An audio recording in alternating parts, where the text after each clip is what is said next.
Money Management 1. Intro to Money Management and Financial Literacy. 5. 1. Uang merupakan motivasi utama manusia modern.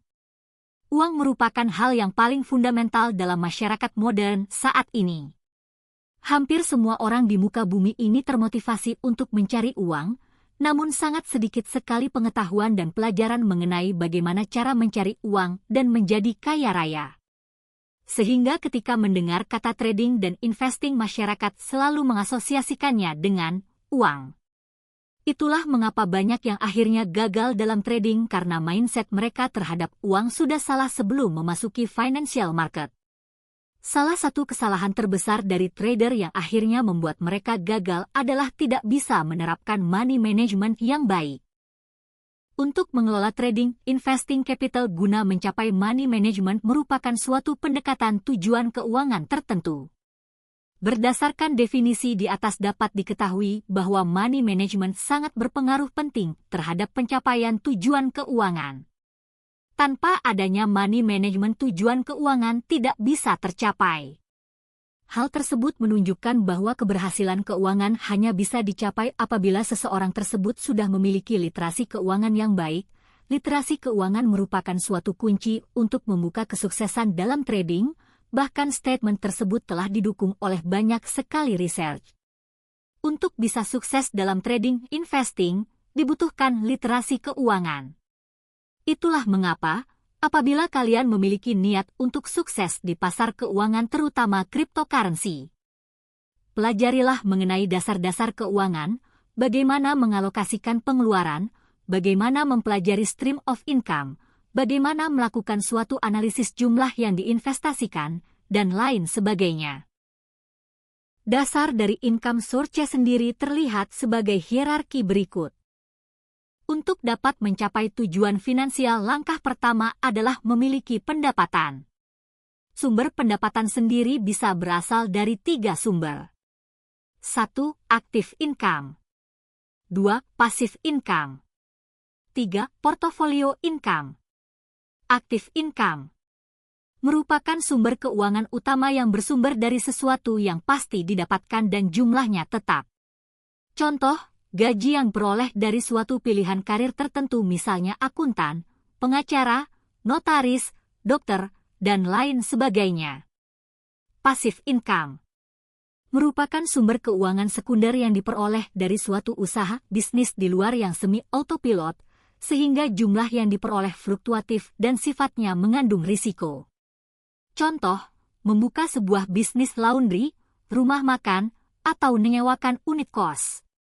Portfolio income merupakan sumber keuangan tersier yang diperoleh dari investasi instrumen keuangan seperti cryptocurrency yang mana sifatnya bergerak secara otomatis bahkan saat kita tidur, namun juga memiliki risiko yang tinggi sehingga cash flow-nya tidak bisa diprediksi.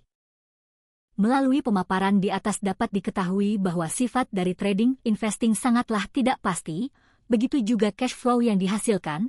Mungkin saja di bulan Januari saat market bullish, terjadi kenaikan yang signifikan pada portofolio yang kita miliki.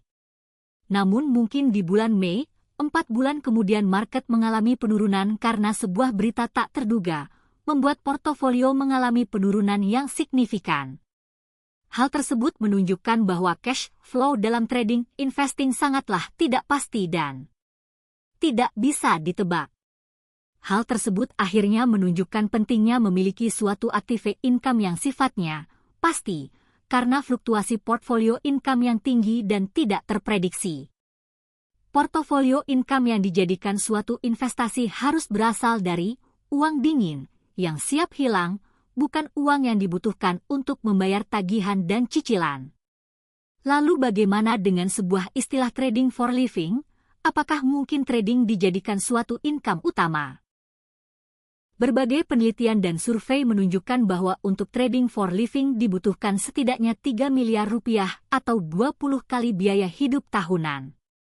Jadi, apabila biaya hidup per tahun rata-rata adalah 100 juta rupiah, maka butuhkan setidaknya 2 miliar rupiah untuk aman trading for living.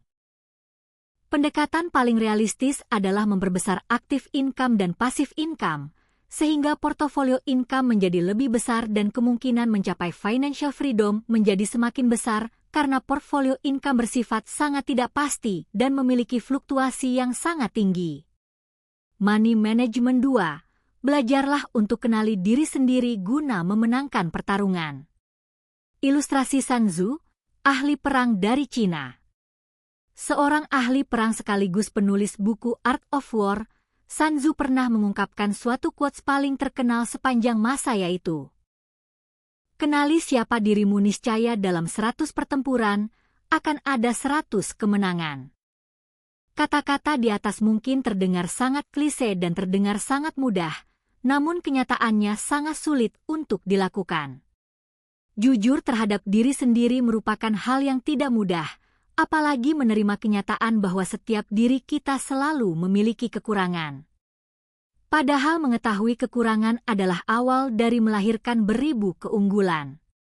Jujur dan melihat diri sendiri apa adanya juga sangat penting dalam trading, investing.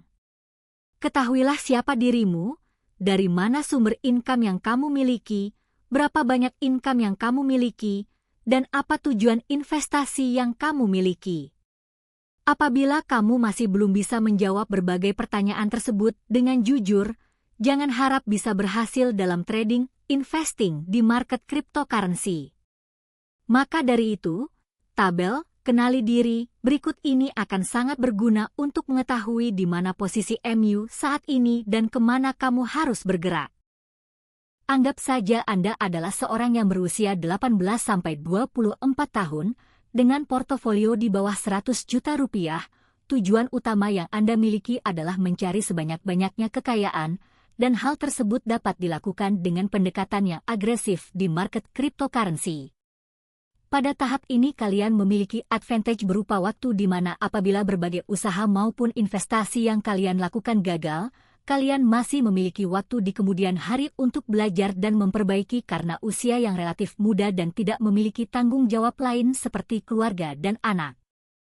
Pada tahap ini pula kalian memiliki privilege untuk berinvestasi di exotic market di cryptocurrency dan memilih altcoins yang memiliki kapitalisasi pasar yang rendah sesuai dengan naratif yang ada guna mencapai keuntungan besar yang secara waktu bisa terlihat dalam 1-2 tahun. Keadaan akan berbeda bagi kalian yang memiliki portofolio dengan jumlah di rentang 100 juta rupiah sampai 1 miliar rupiah. Pada tahap ini kalian akan memiliki cukup keamanan dan kenyamanan untuk berinvestasi pada jenis aset yang medium to high caps. Di tahap ini pula strategi investasi bisa relatif moderat meskipun risiko masih tergolong tinggi. Ekspektasi waktu yang realistis untuk menumbuhkan portofolio pada jumlah aset di rentang ini adalah selama 3-5 tahun. Skenario terakhir adalah bagi kalian yang sudah memiliki capital lebih dari 1 miliar rupiah, di tahap ini kalian sudah bisa memiliki kebebasan yang lebih. Pilihan juga bisa ke aset cryptocurrency yang aman, yang memiliki kapitalisasi pasar yang tinggi atau bisa berfokus hanya ke Bitcoin. Risiko juga relatif aman, lebih aman dan terkendali. Mengenali diri merupakan elemen utama dalam kesuksesan perjalanan trading dan investing di dunia cryptocurrency. Mengenali diri dapat membantumu menentukan tujuan portofolio serta bagaimana meraih dan mewujudkan hal tersebut. Dengan menentukan tujuan serta cara meraih tujuan tersebut, kita juga dapat mengestimasi berapa lama tujuan dapat diraih dengan strategi tertentu. Meskipun pada akhirnya kita tidak bisa melakukan timing dengan pasti kapan hal tersebut dapat diraih, namun setidaknya kita dapat melakukan sebuah estimasi dan forecasting mengenai target dan tujuan. Money Management 3. Alokasi portofolio. Pada tahap awal telah dijelaskan bahwa di dalam market cryptocurrency terdapat 2 jenis pasar, yaitu pasar spot dan pasar derivatives. Pasar spot merupakan pasar tempat berinvestasi, yaitu tempat di mana kita membeli di harga murah dan menjualnya di harga mahal. Sedangkan pasar derivatif merupakan pasar di mana kita bisa melakukan perdagangan dua arah menggunakan margin. Alokasi terbesar portofolio adalah tetap harus pada spot, yaitu untuk investasi. Mengapa demikian? karena pada dasarnya kenaikan harga aset jauh lebih tinggi daripada potensi kerugian yang mungkin diperoleh. Hal ini dalam dunia trading bisa juga disebut sebagai asymmetrical bet.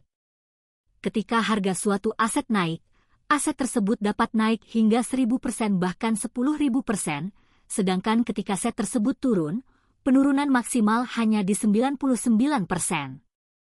Kenaikan selalu jauh lebih besar dari penurunan. Berdasarkan pemaparan tersebut, maka alokasi portofolio yang ideal untuk portofolio spot dan futures adalah sebagai berikut.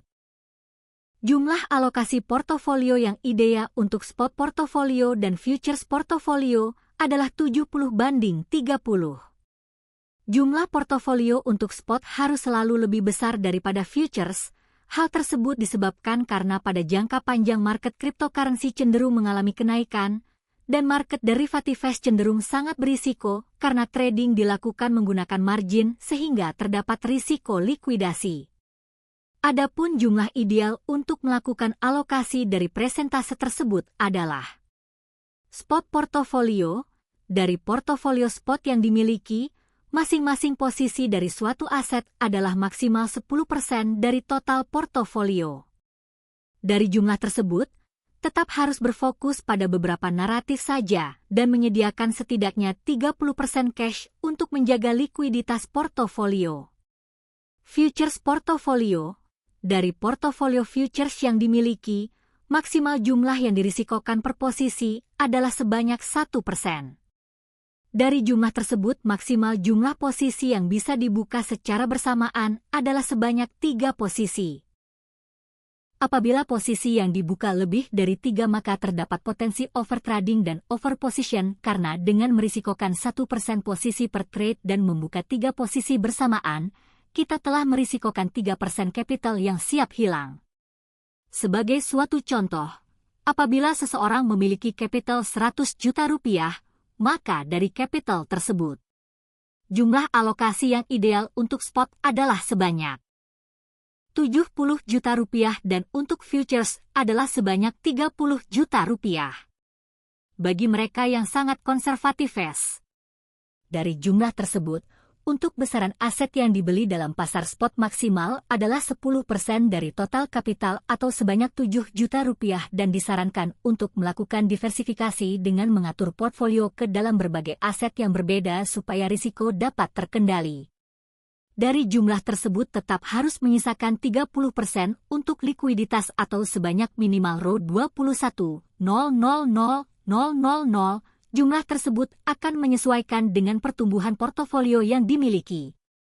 Berkaitan dengan portofolio futures, dari alokasi tersebut maksimal nilai yang dirisikokan ketika cut loss dan trade ideas tidak berjalan sesuai dengan rencana adalah sebanyak 1% dari capital atau hanya sebesar Rp300.000. Maksimal jumlah trade yang bisa dibuka dalam satu waktu adalah sebanyak 3 sehingga hanya bisa merisikokan capital sebanyak Rp900.000 di saat yang bersamaan. Money Management 4. Penutup. Money management merupakan suatu hal yang paling vital terutama dalam melakukan suatu proses trading, investing. Kesalahan dalam mengelola dana yang disebabkan oleh ketidaktahuan atau hubungan yang buruk dengan uang akan menimbulkan kerugian yang cukup besar. Kerugian kadang bukan hanya dari segi materi, namun kerugian bisa dari segi psikologi yang berimbas pada menurunnya kepercayaan diri. Kepercayaan diri dan menjaga emosi merupakan suatu bagian yang tidak terpisahkan dalam aktivitas trading dan investing, maka dari itu hal yang berkaitan erat dengan risk money management adalah mind management. Lalu apakah itu mind management? Mari kita bahas di halaman selanjutnya.